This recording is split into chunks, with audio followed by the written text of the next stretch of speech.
Anda kembali di Metro Siang, pemirsa, dan saatnya segmen khas dalam Metro Siang yakni At Large. Kami akan hadirkan informasi terkait dengan Gunung Ruang yang berketinggian 725 meter di atas permukaan laut. Ini terletak di Kabupaten Kepulauan Siau, Tagulandang, Biaro atau disingkat Sitaro di Sulawesi Utara yang mengalami erupsi. PVMBG menyampaikan status Gunung Ruang menjadi level 4 atau awas dan berpotensi tsunami. Nah, Gunung Ruang yang merupakan salah satu ikon pariwisata di Kabupaten Sitaro ini pernah mengalami erupsi beberapa kali sejak tahun 1808. Namun kali ini erupsi yang dialami dampaknya cukup besar hingga mengharuskan warga untuk dievakuasi. Kami hadirkan informasi dan datanya dalam At Large Erupsi Gunung Ruang. Yang pertama, apa saja dampak dari erupsi Gunung Ruang ini? Dampak yang langsung dirasakan pada saat dan juga pasca erupsi adalah yang pertama ini adanya endapan awan panas yang terutama ini dialami oleh warga yang tinggal tidak jauh dalam radius sekitar desa terdekat menurut informasi terletak 2,5 km dari puncak Gunung Ruang. Kemudian juga hujan abu, batu kerikil dan pasir. Nah, hujan batu kerikil inilah yang dikhawatirkan atau memang sudah terjadi menimbulkan beberapa lubang yang ada di rumah warga. Warga sempat panik pada saat awal terjadinya erupsi ini. Kan hujan batu kerikil tersebut sampai melubangi atap-atap rumah warga dan mereka harus melindungi kepala mereka dengan handuk. Selain itu, erupsi juga menyebabkan alat bantu pemantau gempa dari Badan Geologi ini rusak. Namun sudah ada konfirmasi dari PVMBG yang menyatakan bahwa mereka akan segera memperbaiki alat tersebut. Nah, selain lini masa, kita sudah mendapatkan gambaran ya urutan-urutannya pada awal terjadi hingga apa saja dampaknya. Namun ini juga ternyata berdampak terhadap dunia penerbangan. Karena akibat dari erupsi ini, pemirsa, tadi seperti sudah dinyatakan oleh rekan kita Amanda Komaling melaporkan dari Manado, ini terjadi gangguan ruang udara di Provinsi Maluku Utara, kemudian Sulawesi Utara, Gorontalo, Sulawesi Tengah bagian utara, dan juga sebagian besar Kalimantan.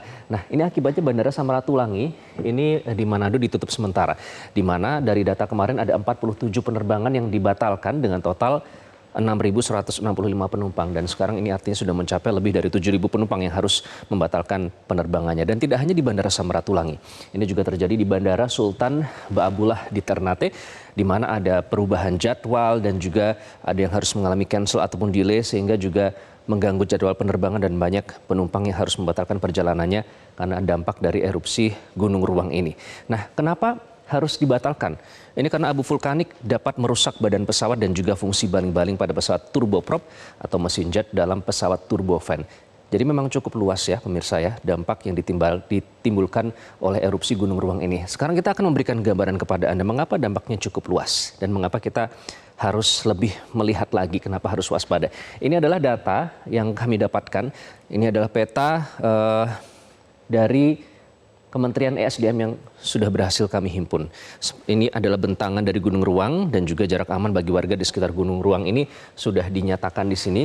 Bisa dilihat, ini adalah kalau yang berwarna merah, ini artinya selalu terancam aliran awan panas, lava, dan gas beracun. Ini adalah wilayah yang paling berbahaya, yang berwarna merah tua ini. Kemudian yang warna merah muda ini yang dikhawatirkan juga akan mengalami hujan lava pijar, kemudian juga kerikil, namun memang tidak sebahaya ini karena daerah yang berwarna merah ini memang lebih dekat dengan puncak Gunung Ruang itu sendiri. Ini adalah pulaunya. Nah, jika Anda melihat ada lingkaran-lingkaran seperti ini yang harus paling waspada, lingkaran pertama, kemudian lingkaran kedua ini juga harus dievakuasi, dan biru ini meskipun tidak harus sampai dievakuasi segera, tapi harus tetap waspada selama status ini masih awas. Dan kemudian ada kuning ini yang juga dikhawatirkan menjadi wilayah yang terdampak. Jadi seperti itu bayangan bagaimana Gunung Ruang ini pada saat mengalami erupsi hingga berdampak pada wilayah yang ada di sekitar Kepulauan Sitaro tersebut. Dan memang di awal sempat terjadi kepanikan. Hal ini dikonfirmasi oleh Kepala PVMBG, Hendra Gunawan, yang menggambarkan detik-detik saat erupsi terjadi. Kita akan lihat pernyataan dari Kepala PVMBG. Dari laporan tim kami yang di sana, ada beberapa warga yang sudah terkena lontaran batu yang membuat luka di kepala walaupun tidak besar. Ini dinyatakan oleh Hendra Gunawan, Kepala PVMBG, yang menggambarkan detik-detik saat erupsi. Juga dikonfirmasi oleh Kapus Datinkom BNPB Abdul Muhari, pada malam itu warga mengungsi naik ke daerah perbukitan dengan berjalan kaki, naik kendaraan roda 2 atau 4 ke arah timur, timur laut dan utara untuk kemudian menjauhi daerah lontaran batu pijar yang diinformasikan mencapai seukuran jempol orang dewasa. Jadi bisa dibayangkan kepanikan yang terjadi pada saat itu. Nah, oleh karena itu langsung dilakukan proses evakuasi warga. Ini kami dapatkan dari aplikasi Inaris. Total yang berhasil dihimpun adalah totalnya ada 11.614 penduduk.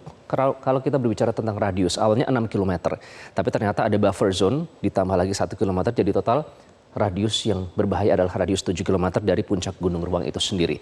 Nah, dari mana mereka berasal, warga yang harus dievakuasi ini? Ternyata mereka ada dari beberapa kampung, yaitu Kampung Limpatehe, kemudian Pumpente, dan yang terdekat ini adalah Desa Laing Patehi yang terletak di Pulau Ruang. Ini radiusnya hanya sekitar 2,5 km dari puncak Gunung Ruang. Nah, di Desa Laing Patehi inilah yang terdapat base camp bagi mereka yang ingin mendaki Gunung Ruang. Namun untuk sementara tentu saja jalur pendakian ini ditutup karena sedang mengalami erupsi.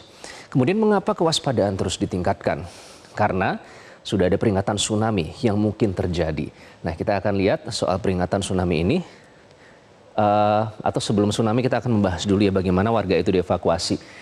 Ini adalah juga kami dapatkan dari aplikasi Inaris dan juga dari BNPB. Proses evakuasi karena tadi lebih dari 11.000 warga yang harus dievakuasi harus menggunakan 4 kapal. Terdiri dari 1 KRI ini sebenarnya merupakan kapal perang tapi didaya gunakan untuk mengevakuasi warga. Kemudian ada 2 kapal feri dan juga 1 kapal Basarnas yang digunakan untuk mengevakuasi warga atau penduduk yang ada di sekitar Gunung Ruang. Dan kemudian kemana mereka kemudian dievakuasi? Lokasinya adalah pengungsian yang terdapat di aula kantor Pulau Tagulandang. Ini tepatnya terletak di seberang Pulau Ruang. Nah, oleh karena itu memang tidak ada cara lain, adalah satu-satunya yakni dengan diseberangkan menggunakan kapal. Nah, ternyata bukan hanya soal hujan abu, hujan lahar dan lain-lain, karena ternyata juga ada potensi tsunami. Kita akan membahas soal potensi tsunami. Peringatan tsunami yang mungkin terjadi. Tsunami ini terjadi karena ini kami dapatkan dari Pusat Gempa Bumi dan Tsunami BMKG ya. Fenomena flank collapse. Nah, apa sih flank collapse itu?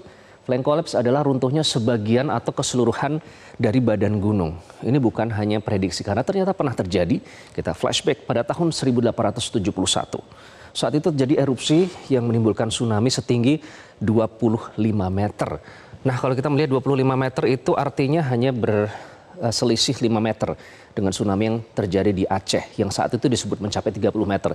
Dan kalau pada tahun 1871 ini mencapai 20 meter dan menewaskan sekitar 400 orang. Itu tadi kenapa saat ini warga masih tetap diharapkan untuk waspada, yang terutama yang tinggal di sekitar Gunung Ruang. Dan status Gunung Ruang sendiri saat ini masih berada di level 4 atau awas. Warga masih dilarang mendekati radius 7 km dari puncak Gunung Ruang, dan juga bandara masih ditutup karena masih dalam status tidak aman. Lalu bagaimana evakuasi warga yang terdampak erupsi Gunung Ruang? Kami akan mengkonfirmasi langsung kepada Kepala Pusat Vulkanologi dan Mitigasi Bencana Geologi, Pak Hendra Gunawan, usai jeda. Tetaplah bersama kami di Metro Siang. Jelajahi cara baru mendapatkan informasi. Download Metro TV Extend sekarang.